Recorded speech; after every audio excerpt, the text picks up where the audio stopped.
ومدرني لقبر فاسكا تحاسبا بدم كريستوس تحاسبا بدم كريستوس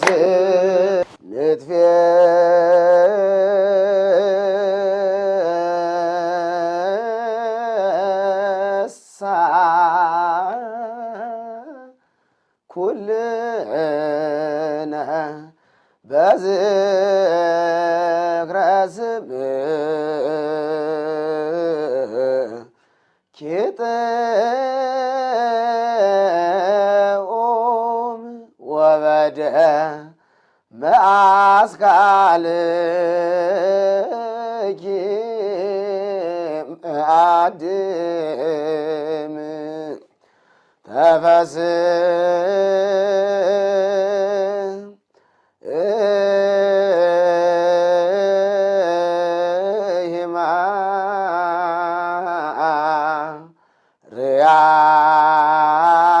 ريام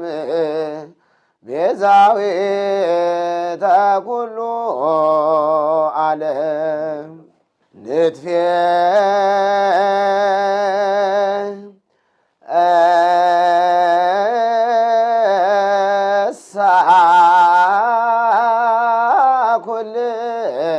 كلنا بذكر اسمه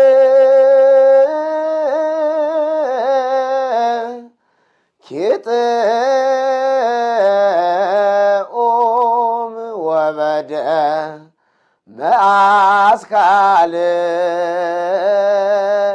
معسكالك معدم تفسر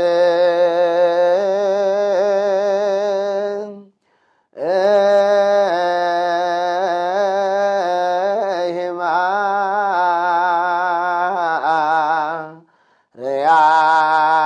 ريام بزاوية كل عالم የተወደዳችሁ የእግዚአብሔር ቤተሰቦች እጅግ ደስ የሚል ጦመ ዝማሬ ነው አሁን የሰማችሁት። የዚህ ዜማ እና አሁን የቀረበው ቃል እግዚአብሔር በመንፈስ ቅዱስ የተደረሰው በኢትዮጵያዊ ሊቅ በአባ ጊዮርጊስ ዘጋስጫ ነው። አባ ጊዮርጊስ ዘጋስጫ ሁላችንም እንደምናውቀው ኢትዮጵያዊው አትናቴዎስ፣ ኢትዮጵያዊው ዮሐንስ አፈወርቅ፣ ኢትዮጵያዊው ቅዱስ ቄርሎስ ነው። በሊቃውንቱ ዘንድ አባ ጊዮርጊስ ዘጋስጫ ከታላላቆቹ ሊቃውንት ተርታ የሚመደብ የቤተ ክርስቲያናችን ሊቅ ነው። በነገረ መለኮት ዙሪያ፣ በነገረ ክርስቶስ ዙሪያ፣ በነገረ ማርያም ዙሪያ ልዩ ልዩ በሆኑ ዶግማቲክ በሆኑ በቤተ ክርስቲያናችን ዋና በሆኑ ትምህርቶች ላይ ጥልቅ የሆነ አስተምህሮ ልዩ ከሆነ ትንታኔ ጋር ያቀረበልን አባታችን ነው። እመቤታችንን ቤዛዊተ ኩሉ ዓለም ብለው ከነገሩን ሊቃውንት መካከል አይናማ ሊቃውንት መካከል ትልቁ ቅዱሱ የቤተ ክርስቲያን አባት አባ ጊዮርጊስ ዘጋስጫ ነው። በሀገራችን በኢትዮጵያ ድርሰቱ በመላው ኢትዮጵያ ባሉት አብያተ ክርስቲያናት ዓመት ሙሉ የሚባል ነው። ሰዓታት የሚባለው የጸሎት ክፍል፣ እንደዚሁም ልዩ ልዩ የሆኑ ትርጓሜያዊ የሆኑ የቤተ ክርስቲያን ትርጓሜያት የሆኑ ትምህርቶቹ በእያንዳንዱ ሊቅ አንደበት ውስጥ አለ። የአባ ጊዮርጊስ ዘጋስጫን ሳይጠቅስ የሚናገር መምህር አለ ለማለት ያስቸግራል፣ ኦርቶዶክሳዊ ሆነው። ስለዚህ አባ ጊዮርጊስ ዘጋስጫ ስለ እመቤታችን በተናገረበት አሁን በሰማነው አጭር ስንኝ ንትፌሳ ኩልነ በዝክረ ስምኪ ጥዑም ወበደመ አስካሊኪ ማዕድም፣ እጅግ በተዋበው እጅግ ባማረው በተወደደው የማኅፀንሽ ፍሬ በሆነው በልጅሽ ወበደመ አስካሊኪ ማዕድም ማለት ባማረ በተወደደ በፍሬሽ ማለት ነው። ደመ አስካሊኪ ማለት የፍሬሽ ደም ማለት ነው። የእመቤታችን የፍሬዋ ደም የተገኘው ክርስቶስ ነው። እሱ ነው ዓለምን ሊያድን በፈጠረው ማኅፀን ውስጥ እንደገና ተጸንሶ የተወለደ ጌታ። ስለዚህ ንትፌሳ ኩልነ በዝክረ ስምኪ ጥዑም፣ ጥዑም በሆነ ጣፋጭ በሆነ ስምሽ። ማርያም ማለት ሞገስ የሆነ ስሟ፣ ጥዑም የሆነ ስሟ ጥዕምት ማለት እመቤታችን።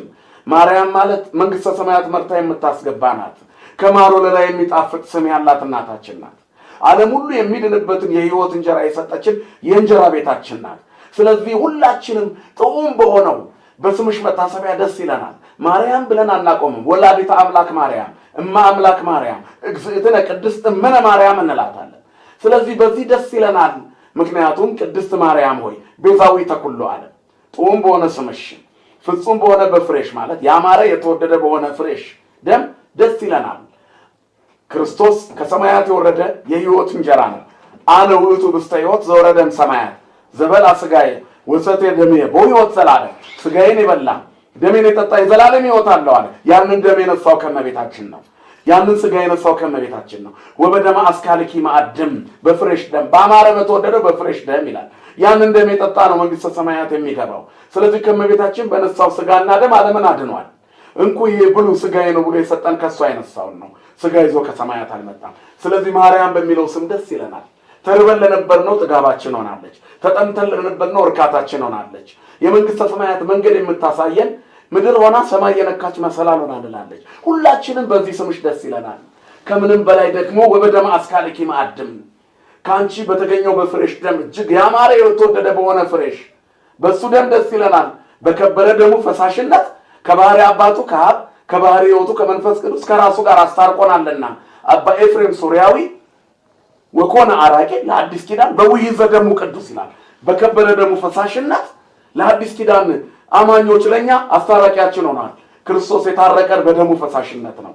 ያ ደም ደግሞ ከእመቤታችን የነሳው ደም ነው። ለመለኮት ደም የለውም። ለመለኮት ሥጋና አጥንት የለውም። አባ ሕርያቆስ በትንታኔ እንደተናገር ነው። ስለዚህ ያንን የነሳው ከማን ነው? ከእመቤታችን ነው። ስለዚህ በዚህ ደስ ይለናል።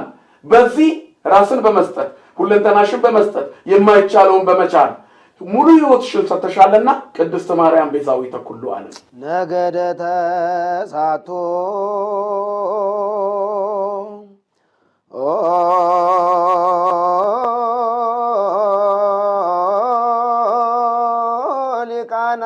ሊቃናት በጾታ ሰብኦ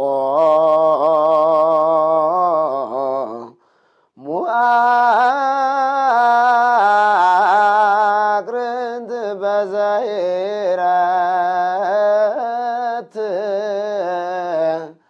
ሃይማኖት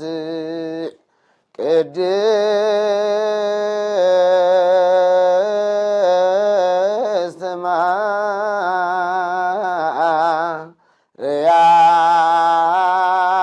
ማርያም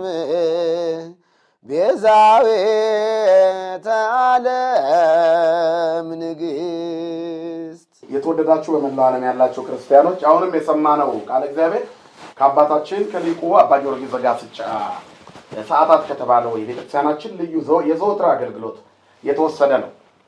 አሁንም እመቤታችን ቤዛዊተ ዓለም ንግሥት መሆኗን የሚገልጡበት ነው።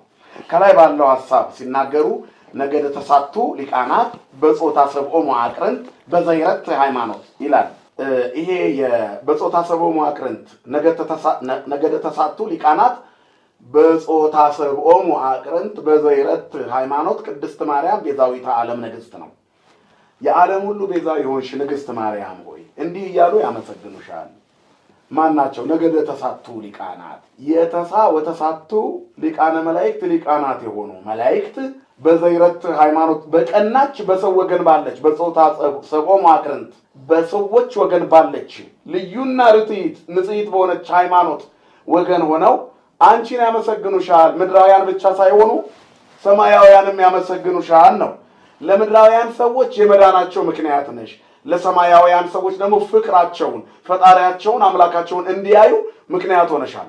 መላእክት በሁለት ክንፋቸው ፊታቸውን ከድነው፣ በሁለት ክንፋቸው እግራቸውን ከድነው፣ በሁለት ክንፋቸው እየበረሩ ዙፋኑን እንኳን ለማየት በፍርሃት ተውጠው የሚያመልኩትን እግዚአብሔርን ታቀፋ አሳይታቸዋለች።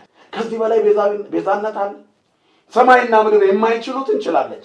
ሰማይ ዙፋኑ፣ ምድር የእግሩ መርገጫ የሆነ እግዚአብሔር፣ እሳት የሆነ እግዚአብሔር፣ እሳተ መለኮት የሆነ እግዚአብሔር። ሐዋርያው ቅዱስ ጳውሎስ ዕብራውያን 13 ላይ እግዚአብሔር አምላካችን የሚፋጅ እሳት ነው ይላል። የሚፋጀው እሳት ግን በድንግል ማርያም ማኅፀን ውስጥ ነበር። እሳትን ችላለች። ሰማይና ምድር የማይችሉትን ችላለች። ድንግል ማርያም በማኅፀኗ የሰማይና የምድር ፈጣሪን ይዛለች። ስለዚህ መላእክቱ አንድ ላይ ስብሐት ለእግዚአብሔር በሰማያት ወሰላም በምድር ለዘሰምሮ ለሰብለው ከእረኞች ጋር ያመለኩት ያመሰገኑት በሰማይ በክብር ዙፋኑ የሚያመልኩትን እግዚአብሔርን ሙሉ በኩል የሆነውን አምላክ በአጭር ቁመት በጠባብ ደረት ተወስኖ በሕፃን አካል በግርግም ሲተኛ እናቱ አቅፋው አይተዋል። ስለዚህ ያመሰግኑታል። ይህንን የሚያክል እሳት እንዴት ቻልሽው? እኛ ክንፋችንን ሸፍነን የምናመልከውን ያለማቋረጥ ቅዱስ ቅዱስ የምንለውን አንቺ በማኅፀንሽ አድሮ ሽሩሩ እያልሽው ነው። ትልቁ ክብሬ ነው። ነገደ ተሳቱ ሊቃናት በጾታ ሰቦ ማቅረብ በሰው ወገን በሆነ የአገልግሎት ወይም የምስጋና አዋጅ የመለከት ድምፅ ማለት ነው። በዘይረት ሃይማኖት በቀናች ሃይማኖት ውስጥ ባለው በሰው ወገን በሆነ አገልግሎት በጾታ ሰቦ ማቅረብ ነገደ ተሳቱ መላእክት ናቸው፣ ግን በሰው ወገን ባለ ምስጋና ያመሰግናሉ። መላእክትና ሰዎች በተደጋጋሚ ያመስግነውታል። ልዑሉን ያመሰገኑት በእናቱ እቅፍ ላይ ነው። ስለዚህ በኋላም በአዲስ ኪዳን ከእርገት በኋላ እንኳን ከመንፈስ ቅዱስ ስጦታ በኋላ እነ ቅዱስ ጳውሎስና ሲላስ በእስር ቤት ሲዘምሩ መላእክት አብረዋቸው መጥተው ዘምረዋል። ይህ ሁሉ ክብር የሰውና የመላእክት የሰማያውያንና የምድራውያን የአማኞች ህብረት የተቀናጀው በክርስቶስ መወለድ ነው። ይህንን ያሳየችን ድንግል ማርያም ናት። ይህንን መቻል በጣም ከባድ ነው። እናትነቷ ብቻ ቤዛነት ነው የእመቤታችን። በነገራችን ላይ እናትነቷ ብቻ እናት ለልጇ ቤዛ ናት። ከወለደች በኋላ እንደ ልቧ አትበላም። ከወለደች በኋላ እንደ ልቧ አትጠጣም። የልጇ መብላት ያጠግባታል። የልጇ መጠጣት ያረካታል። የልጇ መልበስ ክብር ይሰጣታል። አባትም ለልጁ ቤዛ ነው። ፋሽን እየቀያየረ የለብስ የነበረ አባት ከወለደ በኋላ ለልጁ የሚያምርበትን ይገዛል እንጂ በሰው ፊት እኔ ይመርብኝ የሚለውን ይቀንሳል። ከራሱ ቀንሶ ይሰጣል። ድንግል ግን ሁለንተናዋን ነው የሰጠችው። የዓለም መድኃኒት የሆነው እግዚአብሔር ከእሷ እንዲወለድ ሁለንተናዋን ነው የሰጠችው። በዚህ መድኃኒትነት ሁላችንም እኮ እንሄዳለን። እንደ አንድ አማኝ ሆና የድኅነትን ጸጋ ለመውረስ በሚያስችል መንፈሳዊ ቁመና ላይ መቆም እንደ ሌሎቹ ቅዱሳን በቂ ነው። እሷ ግን በዚህ አይደለችም። መልዕልተ ኩሉ ፍጡራን ናት። እነዚህ ሁሉ ቅዱሳን ቅዱሳቸውን እንዲያመልኩት እሳቱን አቅፋ እሺ ብላ የሰማይ ዜና እሺ ብላ ተቀብላ ይዛለች። በዚህ መላእክቱ ተደምመዋል እኮ ወሶበ ርእዩ እንዘ ይለብስ ሥጋ ዚአነ። ቅዱስ ያሬድ በአንቀጸ ብርሃን ድርሰት ውዳሴ ማርያም 64ቱ አንቀጾች ሳሊለነ ቅድስቶች የአባ ኤፍሬም ሶርያዊ ነው። አንቀጸ ብርሃንን የደረሰው ኢትዮጵያዊ ሊቅ ቅዱስ ያሬድ ነው። በነገራችን ላይ ኢትዮጵያዊ ሊቅ ቅዱስ ያሬድ ጌታችን ኢየሱስ ክርስቶስ የእኛን ሥጋ ለብሶ ከእመቤታችን የነሳውን ሥጋ ለብሶ በግርግም ተኝቶ ሲያዩት እግዚአብሔር ምንኛ የሰውን ልጅ ወደደው ብለው ተደንቀዋል። ወሶበ ርእዩ እንዘ ይለብስ ሥጋ ዚአነ ዘነሳ እምኔኪ ሰገዱ እንዘ ይብሉ ለእጓለ እመሕያው ሰምሮ። ከአንቺ የነሳውን የእኛን ሥጋ ለብሶ ባዩት ጊዜ የሰውን ልጅ ምንኛ ወደደው አሉ መላእክቱ። በጣም ተደነቁ። እንግዲህ አስቡት፣ እመቤታችን ከእሷ የነሳውን ሥጋ ለብሶ ስላዩት ዓለምን ከእመቤታችን የነሳውን ሥጋ ለብሶ ስላዩት ዓለምን እንዴት ወደደው ብለው ተደንቀዋል። እሷ ደግሞ ያንን ሥጋዋንና ሁለንተናዋን ከአንቺ ነስቶ ይወለዳል ስትባል እሺ፣ የሰውነት መብት ነው። የሰው ልጅ በምድር ላይ ሙሉ መብት አለው። እምቢም እሺም ማለት እሷ ነያ ዓመቱ ለእግዚአብሔር ሁሉ እናቱ ነች ስትባል ነያ ዓመቱ ነው ያለችው። ያንን አምላክ ሽሩሩ ስትለው ሲያዩ ሰውን ምንኛ ቢወደው እግዚአብሔር እንደ ሕፃን ተወለደ፣ ሕፃን ሆኖ ተወለደ።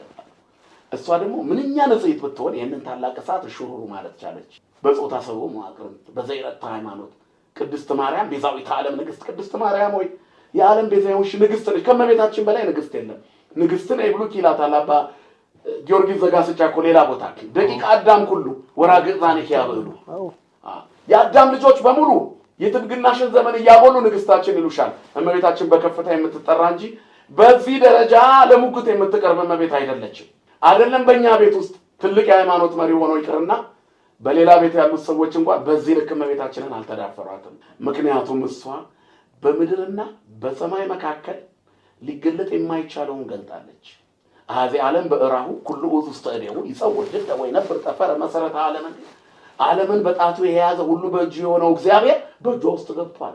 ስለዚህ ፈጣሪ ዓለማት እግዚአብሔር እየተንቀጠቀጡ የሚያመልኩትን አቅፋ አሳይታቸዋለች። ስለዚህ ታቅፋ አምላካቸውን ያዩት በሷ ነውና ያለማቋረጥ ያመሰግኗታል ነው። የቅድስዋ መላእክት ነው በውስተ ውሳጤ መንጦላይት ወይ ብልዋ በሐኪ ማርያም አዳስ ይውጣዋ ማርያም ወይ አንቺ አዳስ ጣዋ ምስጋና ይገባሻል እያሉ ያመሰግኗታል።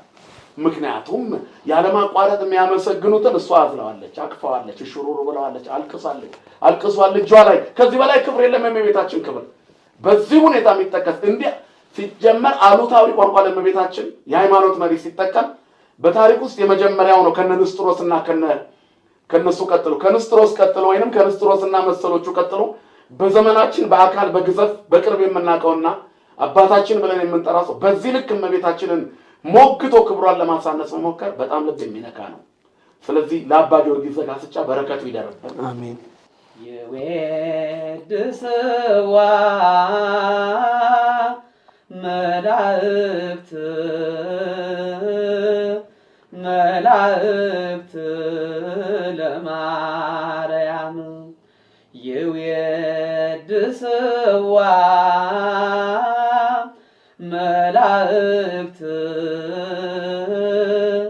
መላእክት ለማርያም በውስተ ውሳጤ መንጦላዕት ወይብልዋ በሐኪየ ማርያም አዳስ ይውጣዋ።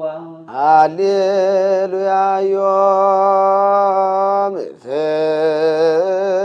ፍስሐ ኮነ በእንተ ልደታ ለማርያም እምሃናወ ኢያቄም ከመ ትቤዙ ነቢያተ ወጻድቃነ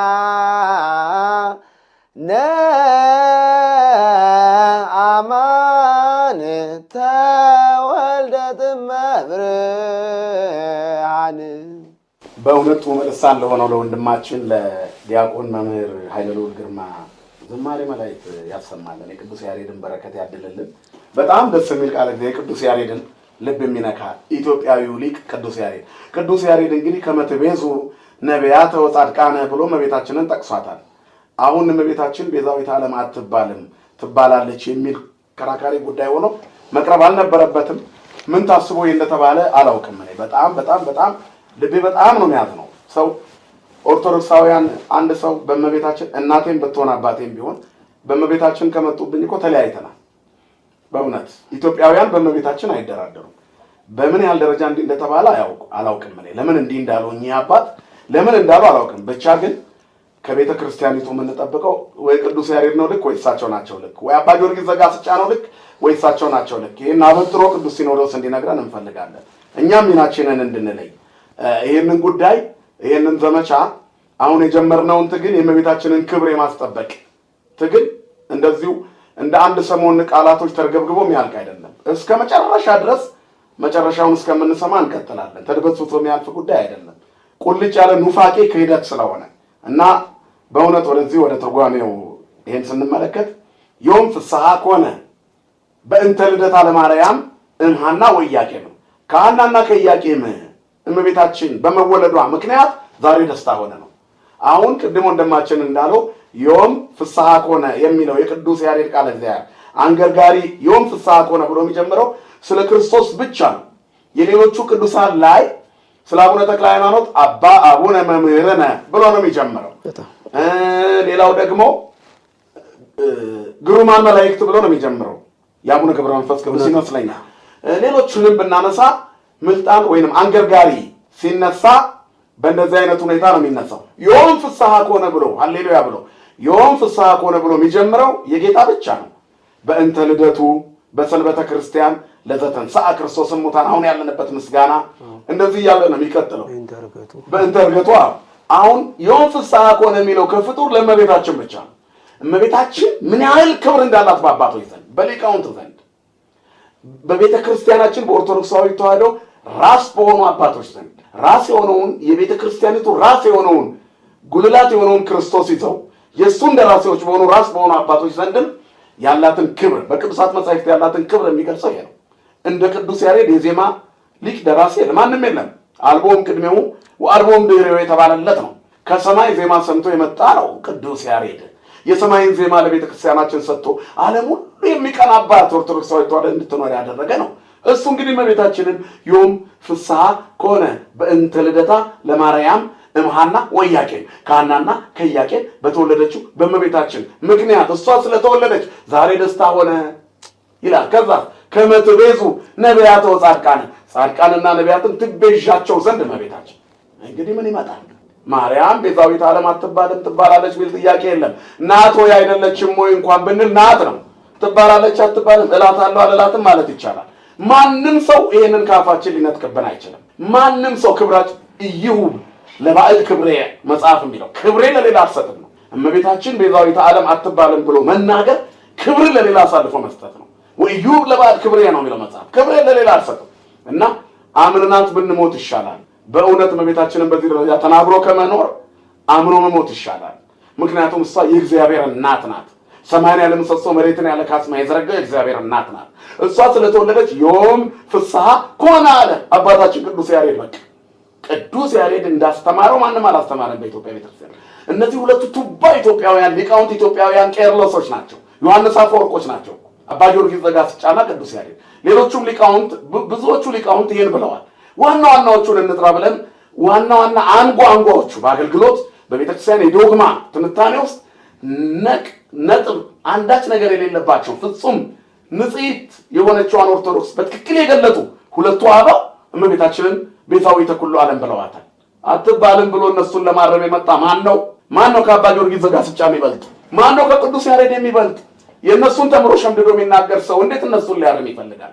ማንም ሰው አይሆንም። ማንም ሰው ይህንን ሊል አይችልም። ማንም ሰው ከሰማይ መልአክም ቢሆን በዚህ ደረጃ አክብሮታችን፣ ፍቅራችን፣ ሃይማኖታችንን እስከጠበቁ ነው ማናቸውም ቢሆኑ የትኛውም ክፍል ቢሆን። ስለዚህ የትልቅ ክህደት ነው፣ ተድበስብሶ የሚያልፍ አይደለም። በእንተ ልደታ ለማርያም እምሃና ወኢያቄም ይላል። ከመ ትቤዙ ነቢያተ ወጻድቃነ አማን ተወለደት እመብርሃን። ልብ አድርጉ፣ የብርሃን እናት ትወልዳለች በእውነት ጻድቃንና ነቢያትን ትቤዣቸው ዘንድ ነው። አያችሁ እመቤታችን ቤዛ ሔዋን ናት ብለን ነበር። ቤዛ ነቢያትም ናት። ንግግራቸው ከንቱ እንዳይቀር እኮ ነው ዋጋ የከፈለችው። የተነበዩት ትንቢት፣ የናፈቁት ናፍቆት፣ የለመኑት ልመና፣ የጠበቁት እውነት የተገለጠው በእመቤታችን ነው። በማኅፀነ ሐና በማኅፀነ ማርያም። ስለዚህ ከእመቤታችን ማኅፀን የተገኘ ከሐናና ከኢያቄም በተወለደች ከእመቤታችን ማኅፀን በተገኘው መድኃኒት ዓለም ድኗል። ስለዚህ ከእመቤታችን በመወለዷ ዓለም ተቀድሷል ነው።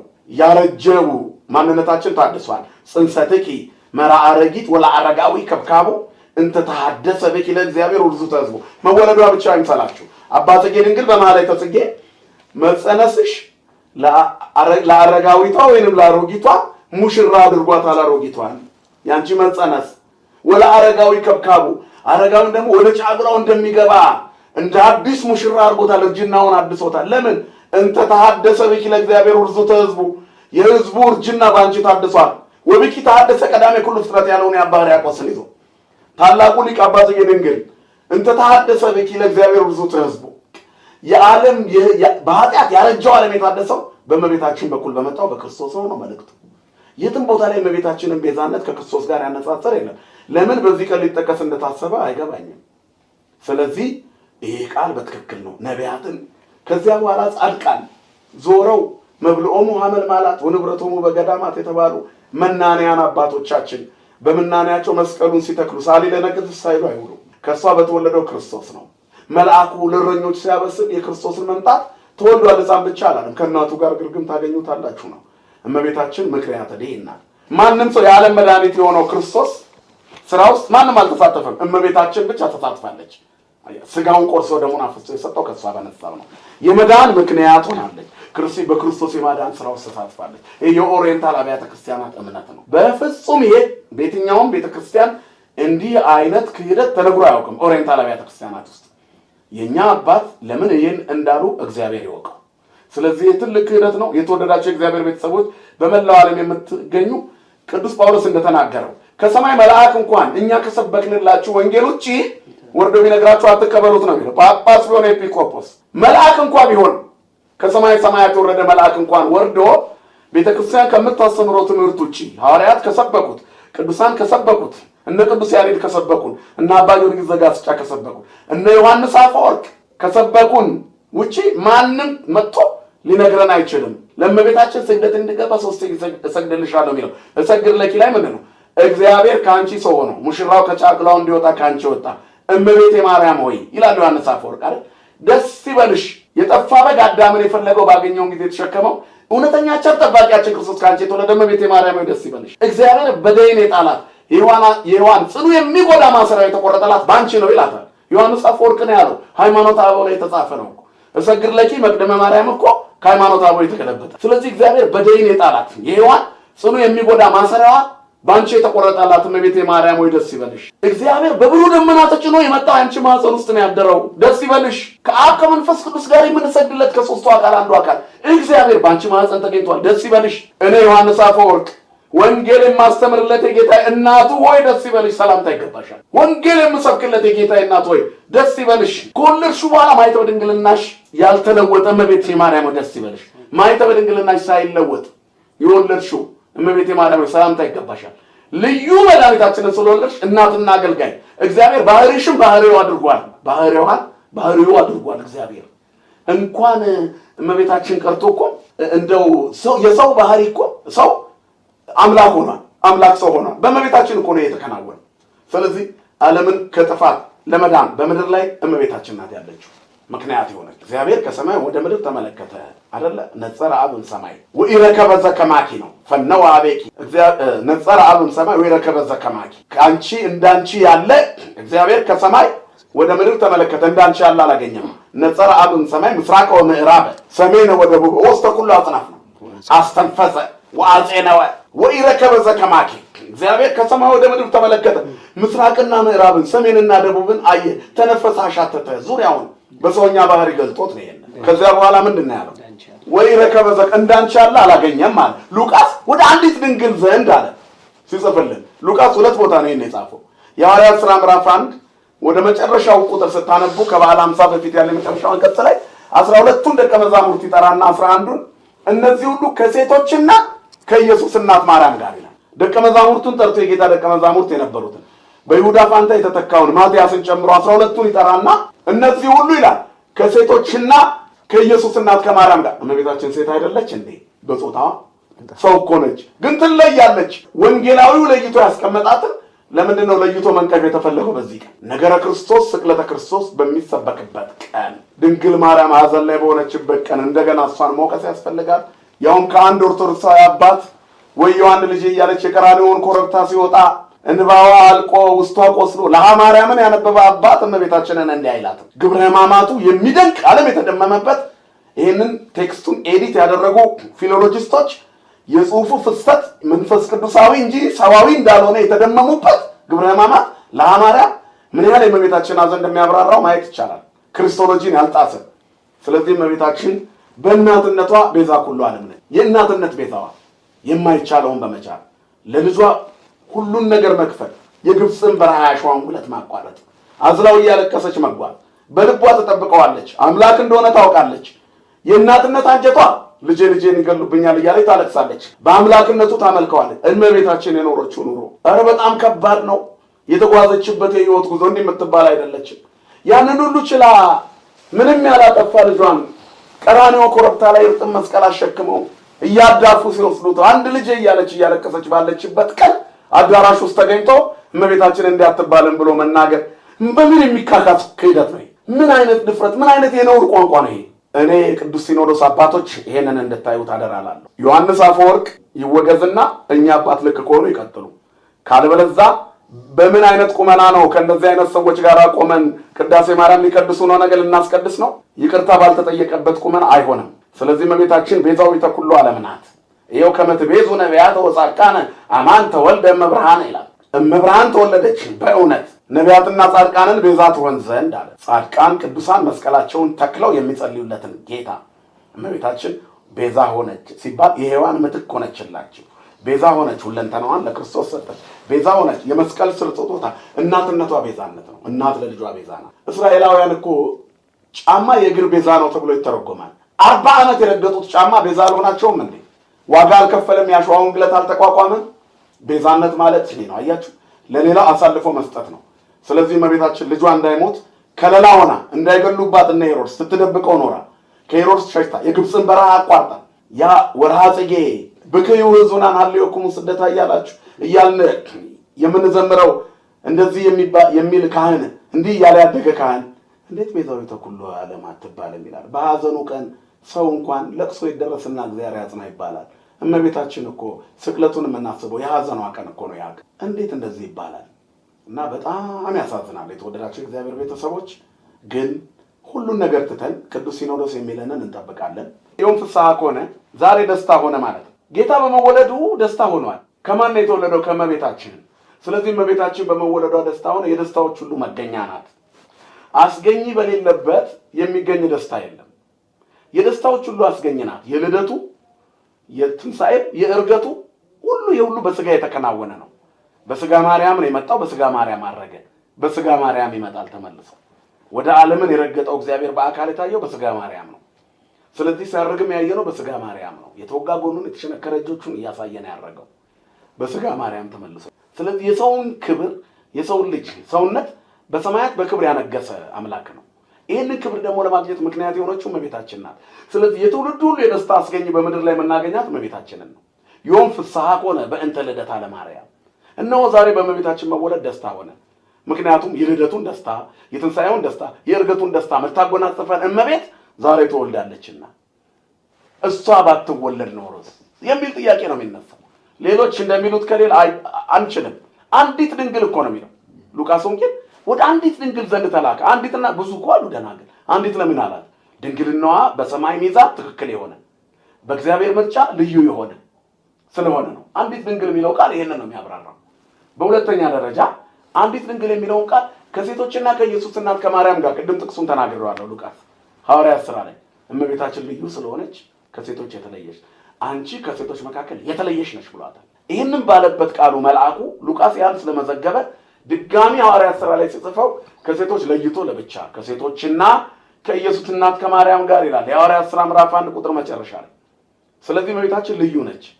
ስለዚህ ደስታ ሁሉ በምድር ላይ ክርስቶስ በመወለዱ ተገኝቷል። አስገኝ የሌለው ደስታ የለም። የዚህ ሁሉ ደስታ አስገኝ እመቤታችን ናት። የላከ አብን በህላዌው አባት እንደሆነ እናምናለን።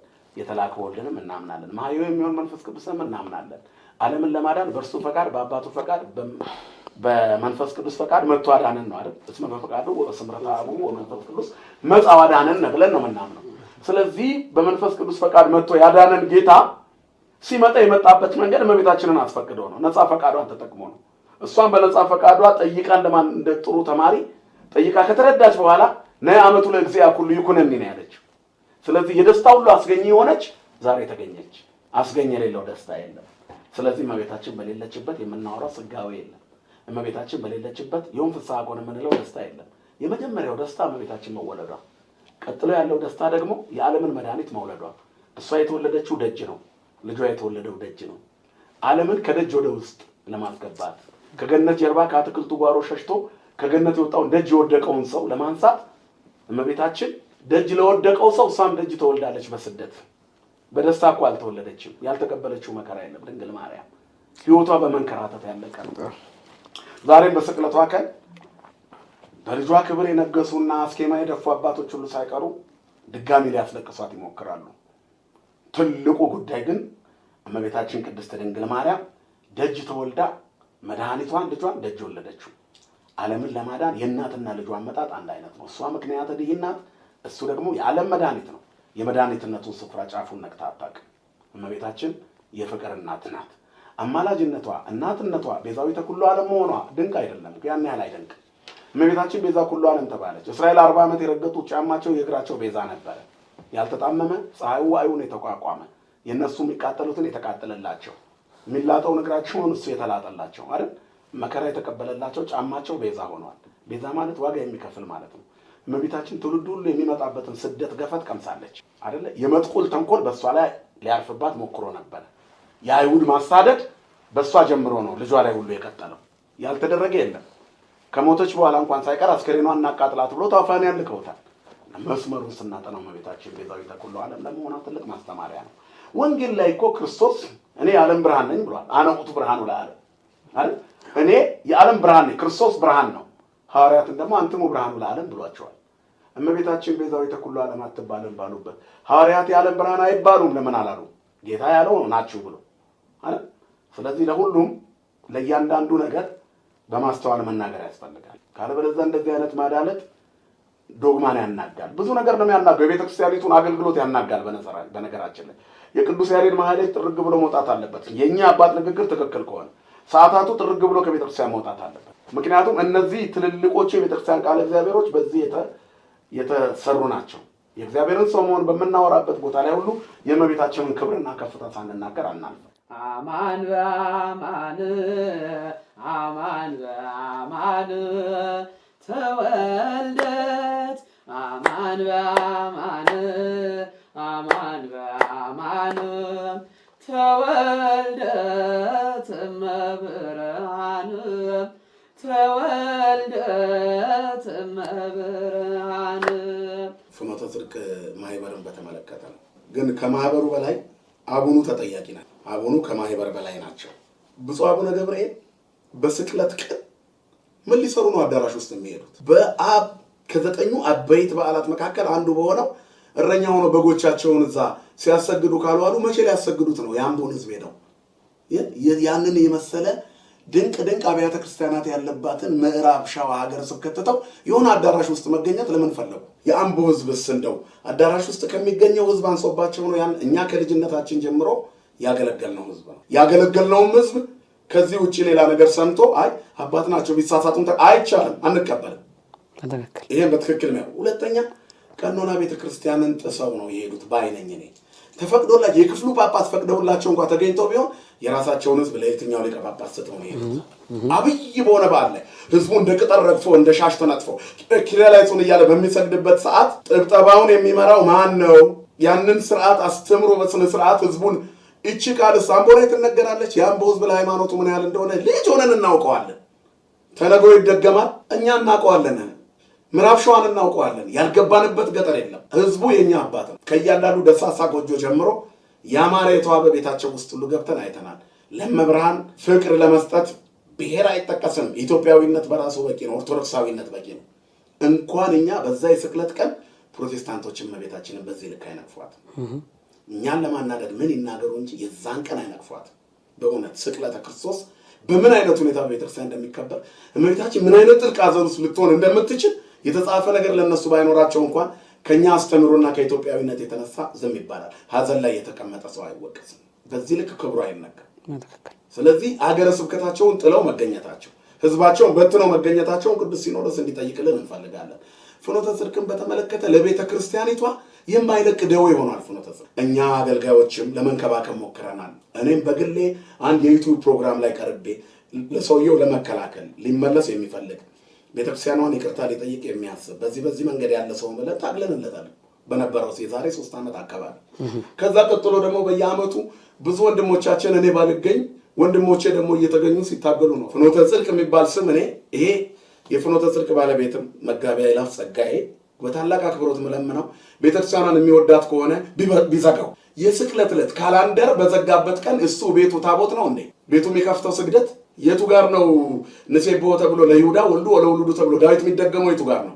ግብረ ሕማማት የሚነበበው ምን ማለት ነው? የራስ አዳራሽ መሰብሰብ ሌላ ቸርች ነው እንዴ? እሱ እዛው አጠገባቸው ጋር ቤተክርስቲያን አለ አይደለም? ካላንደር በዘጋበት ቀን ቤቱ ማስመለክ ምን ማለት ነው? ካላንደር በዘጋበት ቀን አዳራሽ ሄዶ መሪ መሆን ደግሞ ሊቀ ጳጳሱ ምን ማለት ነው?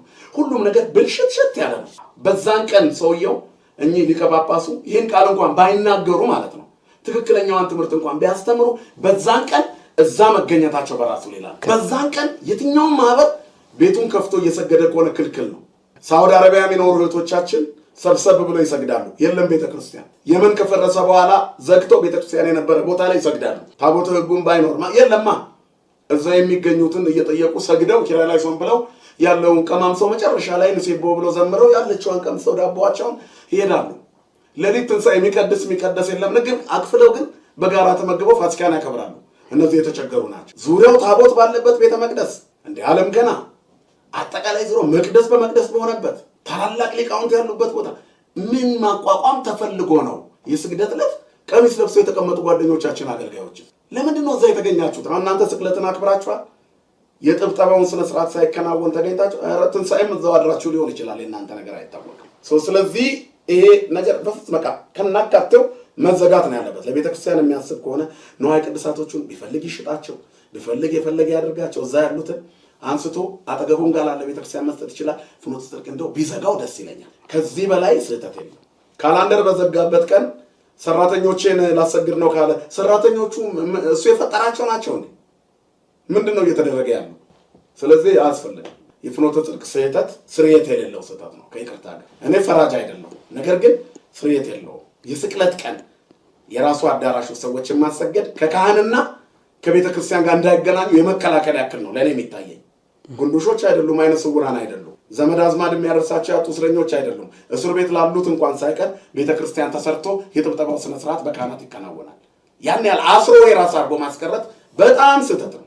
ከዛ ሌላ ብፁዓን አባቶቻችን ሆይ የምንወዳችሁ የምናከብራችሁ አባቶቻችን የምንላችሁ በለበሳችሁት የልብስ አይነት አይደለም፣ በአባትነት ስልጣናችሁም አይደለም፣ በርትዕት ሃይማኖታችሁ ነው። ከሃይማኖታችሁ ዝቅ ስትሉ ዞር ብለን አናያችሁ። ይህን እንድታውቁልን እንፈልጋለን። አሁን እየተደረገ ያለው ጉዳይ በዚህ ጉዳይ ላይ እልባት ካልሰጣችሁና አባታችንም 1 ደቂቃ የማትፈጅ መግለጫ እንዲሰጡ እንፈልጋለን። የህዝቡን ልብ ያሳርፉልን። እመቤታችን ቤዛዊተ ዓለም ትባላለች አትባልም ሳይሆን ቤዛዊተ ዓለም ናት። ክርስቶስ ቤዛ ሁሉ ዓለም ነው። የእሱ ቤዛነት ሌላ ነው፣ የእሷ ቤዛነት ሌላ ነው። ሊቃውንት በጣም አብራርተዋል፣ ሞክረዋል። በጣም ብዙ ሊቃውንት ለማስረዳት ለሳቸው ህዝቡ በደንብ ገብቶታል። ፍንጥቁ ያለ መልስ በዚህ አጋጣሚ አግኝቷል። ዝም የምንለው አይደለም። ሌላው ከዚህ ጋር እየሄደን የምንናገረው ብፁዕ አቡነ ገብርኤል መግለጫ ሰጥተዋል። ይህንን መግለጫ ሲሰጡ በጣም የሚያሳዝን ነገር ነው ያየሁባቸው። መግለጫው ላይ እሳቸው ይቅርታ ይጠይቃሉ። እመቤታችን ቤዛዊተ ኩሉ ዓለም ናት። ክርስቶስ ቤዛ ኩሉ ዓለም የሚባለው በዚህ መንገድ ነው። የክርስቶስ ቤዛነትና የእሷ ቤዛነት ይለያያል ማለት ነበረባቸው። የሊቃውንቱን መልስ ለማድበስበስ ነው የሞከሩት። ጫማ ቤዛ ነው ተብሏል፣ ዕቃ ቤዛ ነው ተብሏል፣ ቤዛ ነው ተብሏል። ድንጋይ ቤዛ ነው። የሙሴ ትምህርት እኮ በአዲስ ኪዳን ጥምቀት ምሳሌ ሆኖ ያገኘናል ተብሎ ተነግሮለታል። ሙሴ ዝም ብሎ የሚታለፍ እኮ አይደለም። እስራኤላውያንን ያሻገረው ትምህርቱ ታድሶ በአዲስ ኪዳን ተነግሯል። እኔ የትኛው መምህር እንዲያስተማረኝ ብለው እንደሚናገር ሞት የገደባቸው የሞት አገልግሎት ያቋረጣቸው የኦሪት አገልግሎቶች በአዲስ ኪዳን መስዋዕት በክርስቶስ ተተክተዋል። እናምናለን። በተረፈ አባታችን ሊጠቅሱ የፈለጉበት መንገድ ላይ ስለተማሩ ብቻ አይደለም፣ ትምህርታቸውን በትክክል አብዴት አድርገው አባቶቻቸው የሰጧቸውን ማቀበል ግን ያቃታቸው ሰው ናቸው። ብፁዕ አቡነ ገብርኤል ልብ እንዲገዙ ነው። ሌላ ምንም አያስፈልግም። የሌሎች አባቶች በጣም ቅዱሳን ብፁዓን አባቶች አንገታቸውን ደፍተው አመስጥረው የሚናገሩ ዛሬ ሽምግልና ይዟቸው ነው እንጂ እንደሚያለቅሱ በራቸውን ዘግተው እምብርሃን ተሰድባባቸው እንቅልፍ የሚወስዳቸው ብፁዓን አባቶች። ስለዚህ ብፁዓን አባቶቻችን የህዝብ የሚያከብራችሁ በረከት ሃይማኖታችሁ። ከዚህ በኋላ የህዝብ ግን ስትገቡ በእልልታ የተቀበለውን ያህል እንዳትመጡ በፉጨትና ድንጋይ የሚያነሳበት ቀን ቅርብ ነው። በመላው ኢትዮጵያ የትኛውም ክልል አንድ አይነት ነው በሃይማኖት አመለካከት። የዘር ጉዳይ ፖለቲካ ነው፣ ሌላ ነው። በሃይማኖት ግን ሁሉም ብሔረሰብ አንድ ነው። ኦርቶዶክሳዊ ትምህርት አንድ ነው። በየትኛውም ቋንቋ ቢተላለፍ አንድ ነው። የተለየ ትምህርት የለም። ስለዚህ ብሔርንና የተማሩበትን ክልል ዋሻ ማድረግ አይቻልም። ገዳምን ዋሻ እዚህ ስለተም አይቻልም። ያ ገዳም እንዲህ ብሎ አስተምሮ ያቅም ያደግንበት ልጅነታችን በረከት ስናገኝ ያደግንበት የተመላለስንበት ከልጅነታችን የምናውቀው የጻድቁ ገዳም እመቤታችን ቤዛዊተ ዓለም አትባልም የሚል ሰባኪ አንድም ቦታ ላይ ደብረ ሊባኖስ ላይ ተሰምቶ አይታወቅም፣ ወደፊትም አይሰማም። እርግጠኛ ነኝ የገዳሙ ሊቃውንት አበው መነኮሳት እኛ አንልም ብለው መግለጫ ይሰጣል። እንጠብቃለን። የምዕራብ ሸዋ ሀገረ ስብከት ህዝብም የኛ ህዝብ አይልም። ይሄ የግል ሀሳባቸው ነው። አዳራሹ ውስጥ ያለውን ድባብ ለማስደሰት የተናገሩት ነገር መግለጫ ሲሰጡ ማብራሪያ ሰጥተዋል። የቤተክርስቲያን ትምህርት ቃለ እግዚአብሔር እንደሚያውቁ ለመግለጥ የሞከሩበት ያብራሩበት መንገድ እኛም ሊቅነታቸውን አንገድም የተማሩ ናቸው። ግን ገነት የሚገባው የእግዚአብሔር መንግስት የሚወረሰው በርትዕት ሃይማኖት ነው። ከዳዊት የልብ ቅንነት ነው። ስለዚህ በማድበስበስ ነው ያለው። እመቤታችን የቤዛዊተ ዓለም ናት። እኔ ቤዛዊተ ዓለም አትባልም ያልኩት ተሳስቼ ነው። ይሄን መስማት የምንፈልገው ከሳቸው። ካለበለዚያ ወይ አባ ጊዮርጊስ ዘጋስጫ ስህተተኛ ነው ብሎ ይንገረን ቅዱስ ሲኖዶስ፣ ወይም ደግሞ እሳቸው ስህተተኛ ናቸው ይበላል። ወይ ቅዱስ ያሬድ ልክ አይደለም፣ ወይ እሳቸው ልክ አይደለም። በጣም በማዘን ነው የምናገረው እንጂ ከነ ቅዱስ ያሬድ ጋር አወዳደር ፈልጌ አይደለም። እሳቸው ግን በዚህ ልክ ተኪዷል። ዝም ከተባለ ቋሚ ሲኖዶስ ጉዳዩን ለመጀመሪያ ጊዜ ስላነሳ የአሁኖቹ የቋሚ ሲኖዶስ አባላት አባቶች የሃይማኖት ጥባታችሁ በርትዕት ሃይማኖት ቤተክርስቲያን እንድትቆይ ያለችውን ቅናት እናደንቃለን፣ እናከብራለን። ለመጀመሪያ ጊዜ እንዲህ አይነት ነገሮች በይፋ አጀንዳ ሆነዋል። ግን ጥጋ ሲዞልን መስመራሱ የትላንትናው መግለጫ ማድረስ ይሻላል። ስለሳቸው ሲንበዛበዙ የነበሩ ጴንጤዎችን አልተቹም። ብዙ ፓስተሮችና የፕሮቴስታንት ቸርቾች አባታችን ወደኛ ይምጡልን አይደል የተባለው በትክክል እያሉ አይዞት አባታችን ልክ ኖት እዛ ካስፈለጉ እኛ ጋር ይምጡልን ተብለዋል። ይህ በጣም ጽርፈት ነው ለእርሱ ብፁዕ አባታችን፣ ለሲኖዶሱም ጽርፈት ነው። ስለዚህ እንደ ሌሎች ብፁዓን አባቶች ሀገረ ስብከቶን ያልሙ፣ እኛም ለማገዝ ዝግጁ ነን። ያ ቅን የዋህ ትሑት የሆነው ህዝብ የሚፈልገው የወንጌል ልማት ነው። መንፈሳዊ ትምህርት ርትዕት ሃይማኖቱ እንዲህ ለማለት እንዲያድግለት ህዝቡ ከአጽራረ ቤተ ክርስቲያን ራሱን እንዲጠብቅ ከቤተ ክርስቲያን ጠላቶች ራሱን እንዲጠብቅ ትክክል ካልሆነ ትምህርት እንዲጠብቅ እንጂ በእረኛው አደናጋሪ ትምህርት እንዲሰጠው ያስፈልጋል። ከሁሉም በላይ የጌታን ትንሣኤ በምናከብርበት በዚህ ሳምንት የጌታና ደስታ መከራውን አብራ የተከፈለች እመቤታችን በልጇ ትንሣኤ እሷም ደስ ብሏታል። ደስ እንዳይለን እናታችንን በመንካት በዓላችን ስለተበረዘብን በጣም አዝናለሁ። የህዝቡን ባይታረስ ህዝቡ ዓመት በዓልን በምን አከብራል ብሎ የኑሮ ውድነት አንገቱን ባስደፋው ሰዓት እሱን ግን ችሎ ተመስገን የከፈትከውን ጉሮሮ ሳትዘጋ አታድርም እያለ ድሃ ህዝብ እየሰገደ ባለበት ሰዓት ወላዲተ አምላክ አትባልም ተብሎ በትንሹ ያገኛትን ትንሹ እዚህም እዛም ለፍቶ ያበሰላትን ክርስቶስን ሳሙታን ብሎ ደስ ብሎት ጾሙን እንዳይገድፍ በእንደዚህ አይነት ወፋዴ ማስገደድ፣ አንገት ማስደፋት፣ ደስታን ማሳጣት፣ ፊት ማጨበት ትልቅ ስህተት ነው። ይቅርታ ጠይቃለሁ ማለት በተሳሳተ ንግግር ይቅርታ ጠይቃለሁ እንጂ ስላስቀየምኳችሁ ምን አይሰራም።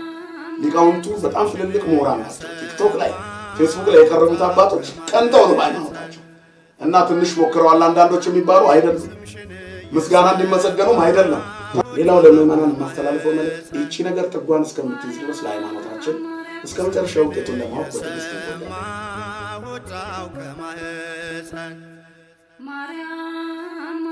ስምሽን የሰማ ወጣው ከማህፀን ማርያም